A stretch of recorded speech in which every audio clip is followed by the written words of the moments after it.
Hey, glad you're still here. I'm Rand Wise. And if you are enjoying my vibe, please like and subscribe.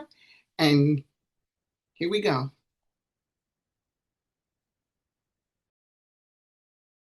Chapter 28. The group was able to visit Supreme in the hospital the next day. They were escorted by their security along with Kim and Wendy. They hurried over to their friend the minute they stepped into his room. His arm was bandaged and he was hooked up to IVs and blood pressure machine. "We glad you okay, man." "Yeah, I was scared, Supreme," Deej said, kissing his forehead. Y'all, I ain't never washing my face again." "Boy, if you don't stop," Supreme's mother said. Then Tuck asked, "But how you feeling, bro?" "Yo, I can't wait to get out of here. The doctor said I won't be able to perform for a while, though." "That's okay, man. Just get better." "But when are they letting you out?" I think tomorrow. Yeah, tomorrow." "So are you coming back to the hideout or you going back to the farm?" I'm coming back to the hideout, but my mom's is coming with me this time." That meant they would have two adults present, Wendy and Supreme's mother. "I would be so glad when all of this is over." "Girl, me too," Kim said, and Supreme's mother agreed. "Well, we're gonna let you get some rest, Supreme, but we'll be at the apartment, okay?" Romy said. Everyone said their goodbyes and left.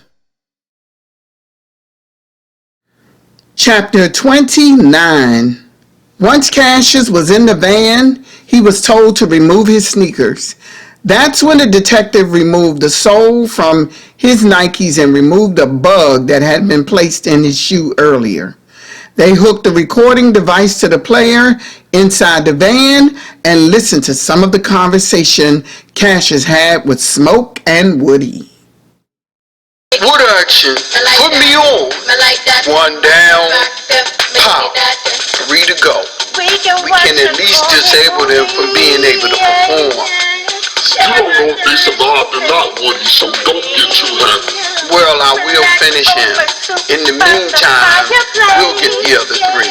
"Other 3? Who you talking about, Woody?" "I'm talking about Street Spin Syndicate. By the time everybody look up, there will be no more Street Spin Syndicate." "We got him!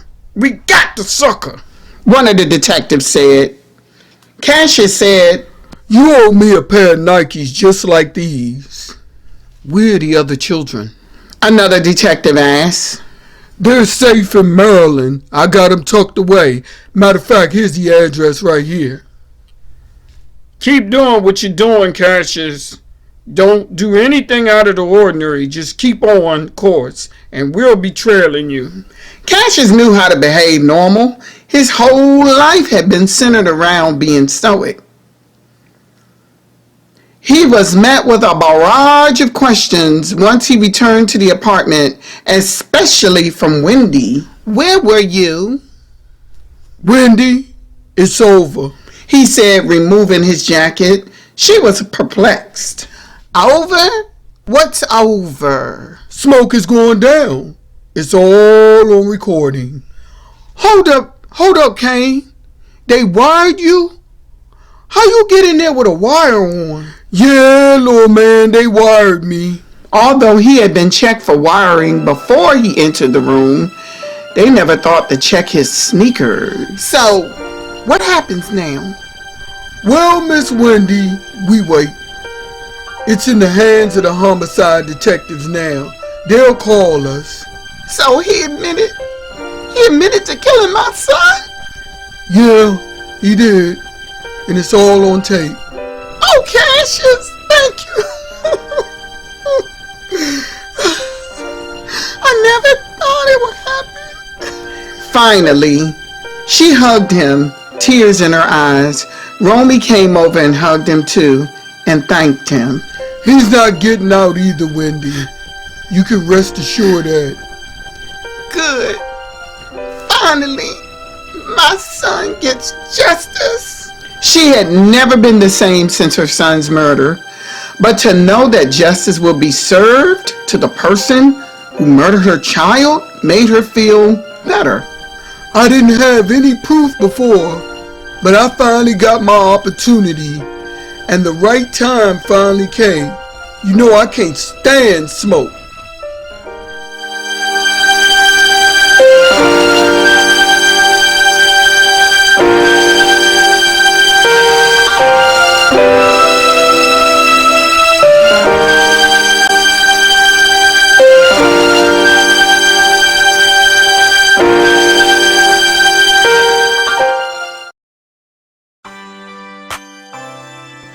Chapter 30. Romy insisted on riding with security to pick up his friend from the hospital. They had to drive the Beltway because they were in Montgomery County and the hospital was in Northwest DC.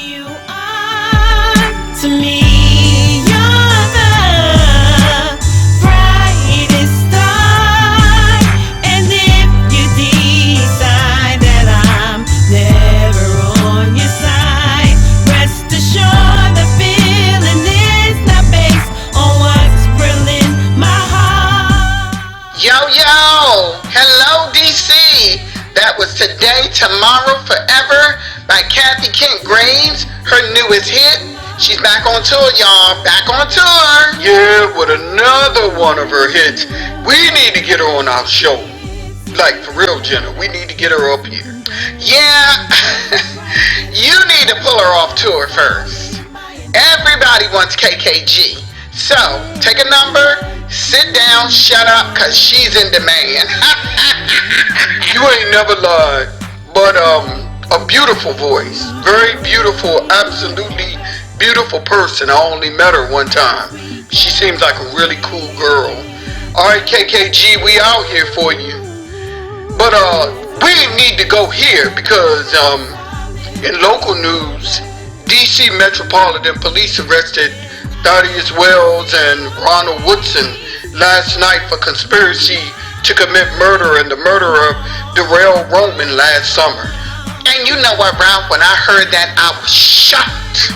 I never thought it would happen, for real though. Most people know them by their AKAs as Smoke and Woody. Sources say the police has Mr. Wells on tape admitting to the murdering of Darrell Roman. Whew. I know the family is relieved to know this, although it won't bring Donut back. Romy and his mother were on the highway when they heard that report over the radio. They hugged each other. Mom, they arrested him. Now we can finally go home. Yeah, as soon as we get back to the apartment, baby, we're calling Cassius. Nearly a year had gone by. Wendy was thankful. What about all the mothers out there who never knew who murdered their children? And DC was on the rise with crime, drugs, and murder. Today, tomorrow, forever. As we grow, it gets even better. As I write this letter, outside in my endeavor. 2 days later, Wendy hugged Cassius. Their bags were packed and they were finally returning home. The DC Superior Court withheld bail on the basis that Smoke proved to be a danger to the community and he was being charged with a capital crime along with his sidekick Woody. We appreciate everything you've done for us, Cassius, and we want you to accompany us to the screening of the movie. Oh, thanks, Wendy. I am honored. I would definitely be there, but we'll be in touch in the meantime. They were escorted to the vehicle by FOI security and taken to Berry Farms. They hated returning to that neighborhood, especially after getting a taste of what it was like not to live in the hood, not to wake up every day to gunshots and sirens and noise. They noticed the presence of more members of the Nation of Islam walking down Stevens Road. Their aim was to one day get rid of the drugs in that community. What's up, superstars? Another kid who went to school with them said once they exited the vehicle, Romy and the other boys hugged their other friend. Now, if I had known y'all was gonna get all famous on me and stuff, I'd have joined y'all, the boy said. It was time to get back to normal life. Wendy headed inside and gathered up the laundry. Romy and his friends headed up MLK to the arcade, their favorite place. Things were quiet, and for the first time, the tension in the environment had loosened. Chapter 31. The group posed on the red carpet. This was the opening of the movie Break For It. Once the movie was released to the public, the theaters were flooded with young people. The screening show was June 28, 1983, and Wendy did not miss the fact that it was 2 days before the anniversary of her oldest son's murder. How ironic it felt that the very next year, almost to the day, her youngest son's movie was released. They headed into the theater. Cassius was with them, along with Deeja's parents and sister, family of the other boys as well. They took up 2 rows of seats. The movie began, and they were amazed at how they looked on the big screen. They could hear laughter from the audience, and they noted how the reception from the audience was so great. They left the theater feeling great, but not all of them returned to Barry Farms once they reached D.C. from New York. Romy and his mother had moved to Alexandria, Virginia. Supreme and his mother and 2 sisters moved to Riverdale, Maryland. Tuck was the only one who had returned to the hood, but his parents were planning to move soon.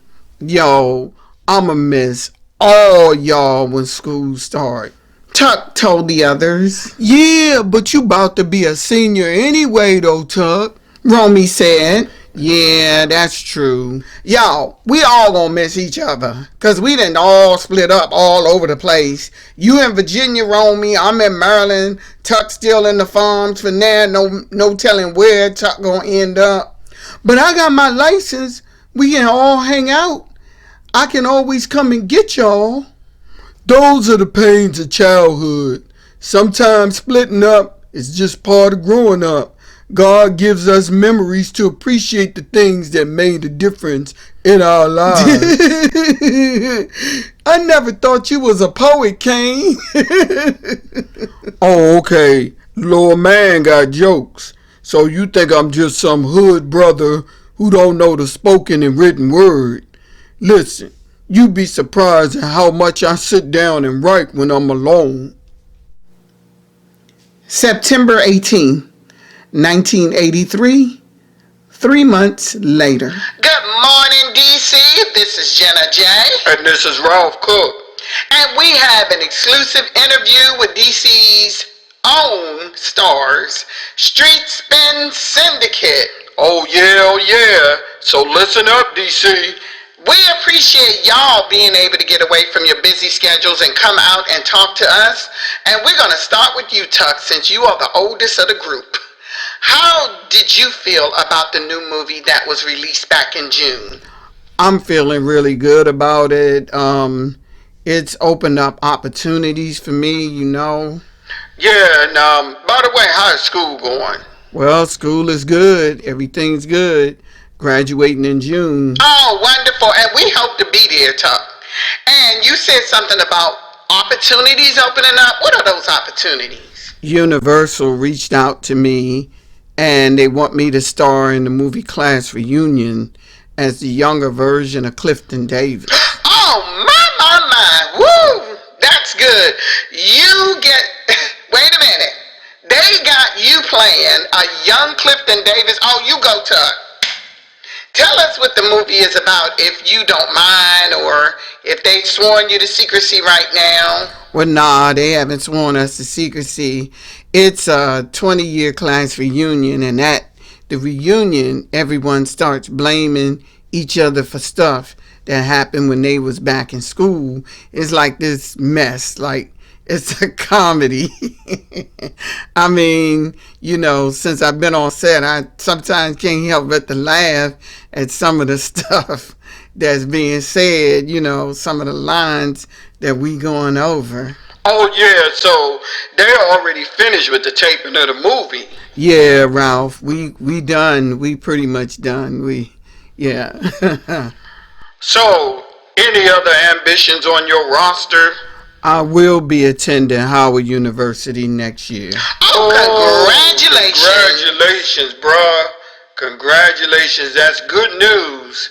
Now, moving on to you, Deej, the First Lady of Street Spin Syndicate. First of all, congratulations on all your accomplishments. Thank you, Ralph. Okay, now, how do you feel about Break For It? Did you like how the film turned out? Actually, I did, and I was surprised at how good it turned out. I was constantly worrying about what I look like on camera and everything, Girl, you're beautiful. Stop it. What you talking about, Deej? So, what are your future plans, young lady? I'm graduating in June, which is a year early, and I hope to get accepted to Juilliard, but in the meantime, I'm playing Tuck's girlfriend in class reunion. Wow. Oh, okay. Yeah, so you played as one's little sister in one movie and the other one's girlfriend in the other. I got you. Well, that is a treat for all y'all fans out there. Yeah, and just one more thing. Bill Cosby has reached out to me for a sitcom he's working on. Oh my goodness, get out of here. You're a busy young lady. Now, Supreme, what's going on with you? And how did you like how the movie turned out? Well, I loved how it turned out, though, for real. I think it was great. I was proud of myself, but my stuff is not as flashy as theirs. I plan on finishing school, of course, but I am doing a Puma commercial. Oh, well, that's good news, Supreme, and I congratulate you on that. Yeah, and just for the record, I do plan to pursue acting. Well, that's not a bad choice. Now, last but certainly not least, Romy, how are you? Hi, Jenna. Hi, Ralph. I'm doing fine.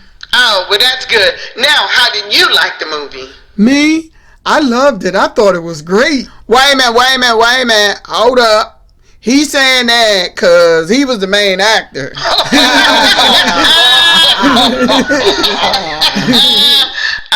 that is too funny, Supreme. You are something else. They talk about how funny you are.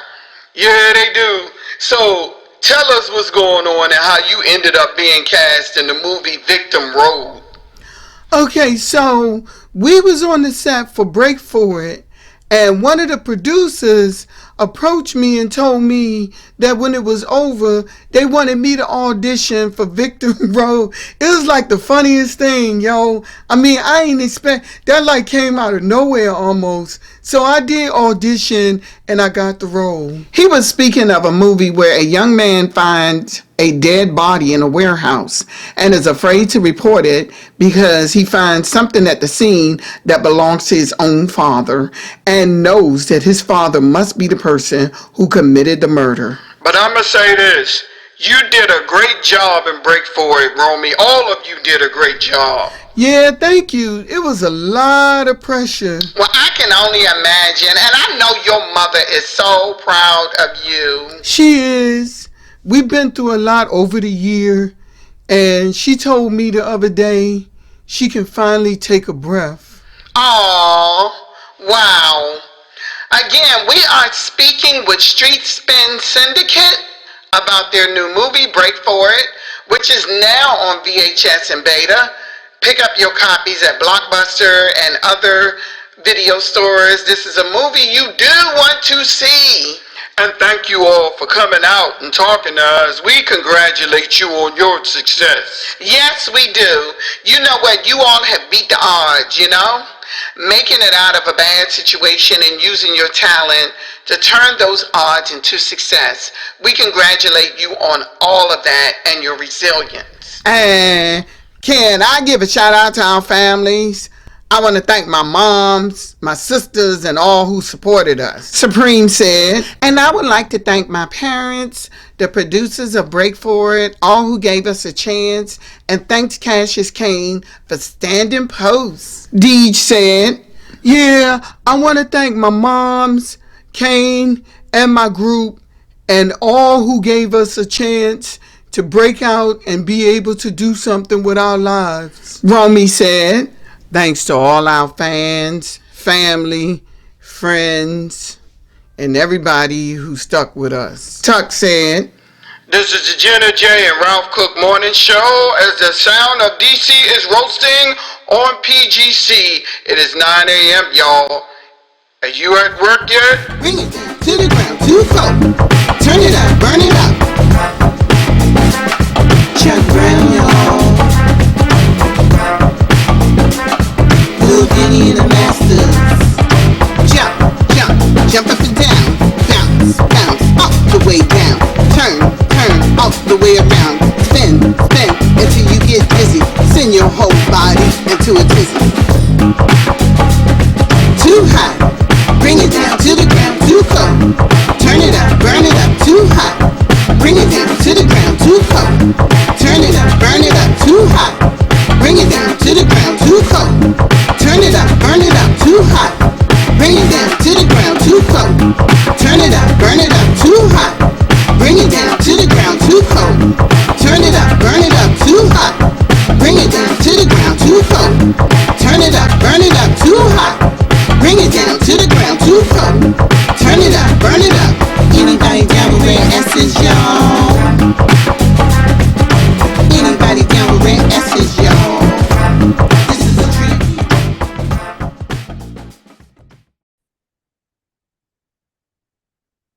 Too hot. Bring it down to the ground, too cold. Turn it up, burn it up, too hot. Bring it down to the ground, too cold. Turn it up, burn it up. Anybody know about the go-go vibe? Yeah. Man, I come from go-go, okay? Go-go is in my blood, all right? So, I'm glad y'all are here. I'm Rand Wise, and if you're feeling my vibe, please like and subscribe, and I'm coming to you not so live. This is a recording. But if you're still here, that means you enjoyed the show. But first of all, let me give my thanks to Kathy Kent Graves for the awesome music that she recorded. A lot of that music you heard with the singing, not the go-go beats or the hip-hop beats that the kids were dancing to, but it was her voice that was on several of these songs, and I really do appreciate it. I also appreciate Kim Carpenter for giving me the nickname as the Retro Writer. I know you out there and you're probably watching. I also want to give my thanks to my brother Chris for giving me ideas about this particular writing, this particular audio, the story, whatever, because he was able to enlighten me on some things. You know, he's a young Gen X and I'm an older Gen X. And then I have another brother, his name is Reggie, and he sort of streamlined some of the story content and sort of helped me align certain things because him and my brother Jeff used to be break dancers back in the day. So he and Chris were telling me what kind of sneakers they wore, you know, what kind of clothes they would wear and how different breakdance groups will wear different colors. Like, you know, if you're a certain group, you may wear black, you know, or if you're another group, you would always wear red, black, and green and stuff. And he kind of gave me some ideas of how the DC breakdance groups used to perform for some of the go-go bands or around them or whatever, and they were sort of co-show together. So, but not that I didn't know some of this on my own, but because I wasn't out there breakdancing with the younger Gen X kids, because I'm the establishment. I'm 1965 when Gen X first started, so I'm the establishment. So Gen X, that's when it was established in 1965. So by the time they started breakdancing, I was about 16, 17, 18, somewhere around there. And I was in a marching band, but I did not break dance. So they were able to streamline a lot of things for me and put things sort of set it up where the building blocks were in place. We're building this story, and I really, really enjoyed it, and I hope that you enjoyed it too. I also like to give thanks to everybody who enjoyed the story, who watched it, who liked it, who subscribed, and all of the above. So now let's get into it. I mentioned Gen X earlier, and here's the thing about Gen X. We were really good communicators when we were growing up. If you notice during this story, that despite all the ups and downs and all the challenges that these young kids went through, they were able, sorry, I got my tea, my green tea with my lime in it. So they were able to get together and talk about certain things like the money and what they should do next and how they should proceed when it came to. Now, if you didn't watch the rest of this, 1 through 8, 1 through 7, I'm sorry, I suggest you go back and watch it because these are spoilers. But they were able to get together and communicate with one another as to how they should proceed when they went up against challenges like Smoke, the dealer, and other things that were going on. And there were no cell phones back then. For all of you alpha gens and you younger millennials, there were no cell phones back then. There was no such thing. So they had to meet up. There was plenty of exercise going on because so-and-so is walking to so-and-so's house. They walking home from their shows if they don't have a ride and things like that. And although DC wasn't as bad as it had been in the maybe middle to late 80s, it was, I remember it was getting, I remember when things started to shift a little bit coming out of the 70s into the early 80s. And this takes place starting in 82, ends in probably like a year later, maybe, the next school year in 83. So they, growing up in DC, that's the way it was back then. But they communicated, they stuck together, and Gen X, and no shade to boomers or millennials, the ones before and after us, but we are the sandwich generation. So we learned a little bit from boomers about what not to do. And we are able to teach the millennials how to be independent if they will only listen to us. And y'all Gen X's know what I'm talking about because we're awesome. We're the latchkey street light kids, independent, all of that. And this is what I was actually reflecting in this particular story of how independent and how responsible Gen X could be. And they were. And, the parents, they pretty much trusted them to do the right thing, even though Khadijah's dad was protecting her at the same time. But remember how the mom said, look, she's an A student. You got to trust her, but you can curtail some of this by having all the kids practice here. That way we can keep an eye on our daughter. And with that in mind, it was one girl in this group.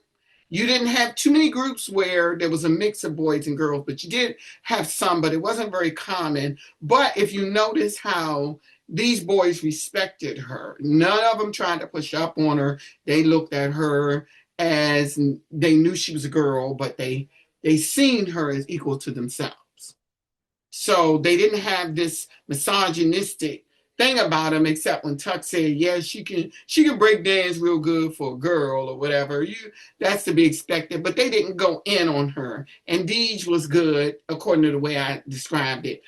Unfortunately, I did not have my AI credits don't allow me to get video footage because I have to pay like $3.99 just for 35,000 images, and that ain't gonna work for me. I'm not in this economy. Y'all know that don't work. So I wish I had been able to have better images, but I just wanted to put the images out there for an idea instead of a blank space or something. I want y'all to be able to get an idea, so I'm very good at describing what's going on.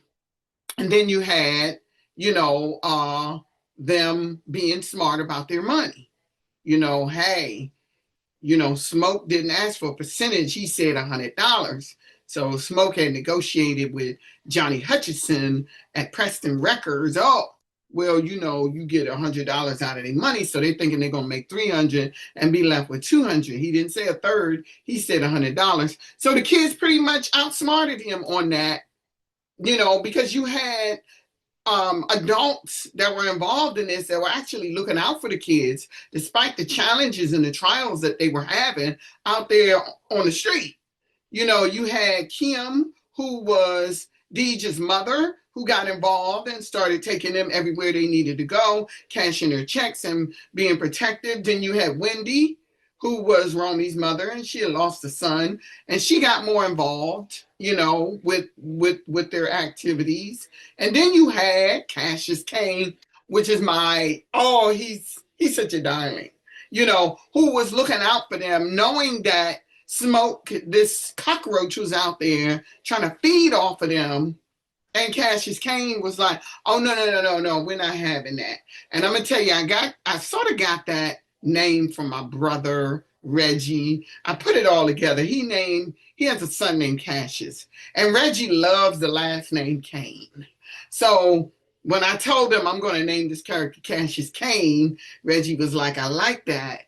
Okay, that's why I say these guys that in my family, and let's not forget about Jeff too, because he sort of jumped in there with some ideas too. But so you had Cassius Kane that was protecting these boys and watching out for them, almost like, because he knew that leech, blood-sucking leech Smoke was out there, and he knew that Smoke had smoked Donut, the older brother of Romy.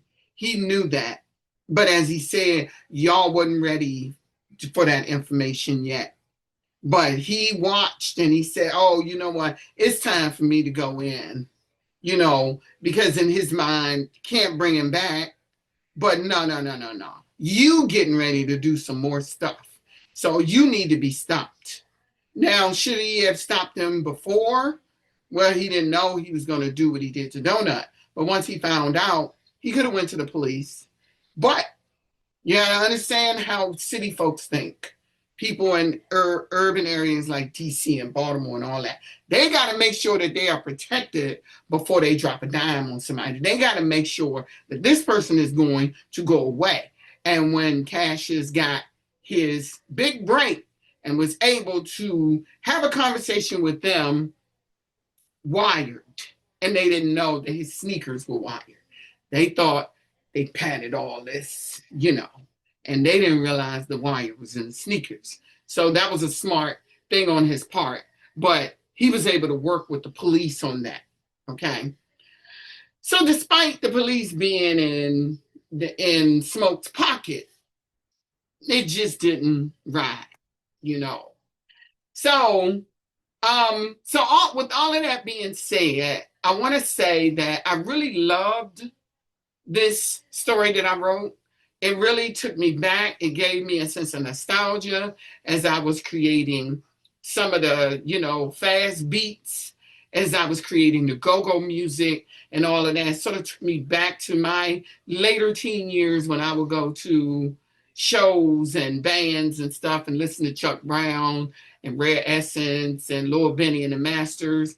And that's a big shout out to these go-go bands. I really, really loved it, So that gave me some nostalgia as I was putting it all together and kind of went back in my mind.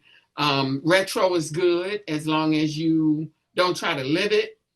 But if you tell a story and let somebody else go down that memory lane with you, or somebody that remembers, or somebody that didn't, you giving them a perspective of what was going on then. No cell phones. They had beepers, but you didn't have cell phones. You went to a phone booth, or you went to somebody's house and you made a call. You didn't have home personal computers. You went to the library, or you tutored each other and all of that stuff. No Apple Watches, none of that. You did everything more organically. And that's what shaped Gen X. Because although you know, there was a lot of things that we did that were where we had to use an organic method or a method where we had to think about what we were doing. At some point, computers started to come into play in the late 80s. Now, not everybody had one in their house, but we were sort of, well, by the time I graduated, it was on, but let's say somebody born in the mid 70s. They got more of a handle on technology than I did by the time they reached high school. So that was good for the later Gen X's, But as far as early Gen X, which is the kids that are in this movie, because if they graduate, well, Tuck would have graduated in '84, but if these other three graduated in '85, they would have been born in 1967. So now you're talking about the late '60s. Sorry, but this is what I like to share with those millennials who weren't there and those Gen X's who were there, who say, I remember that, I remember this, and those kids who grew up in DC during this time, who were there, who can say, I remember that street, I remember that, this or whatever. The only thing I did not use in this story that was so common back then was the word Bama.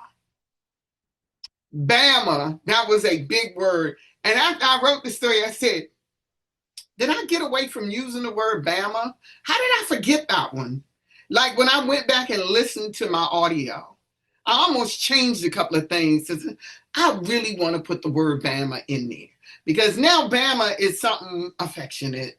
So we call each other that, and it's an affectionate term. When it first started, it wasn't so affectionate, But, I'm a DC Bama girl. Yes, I am.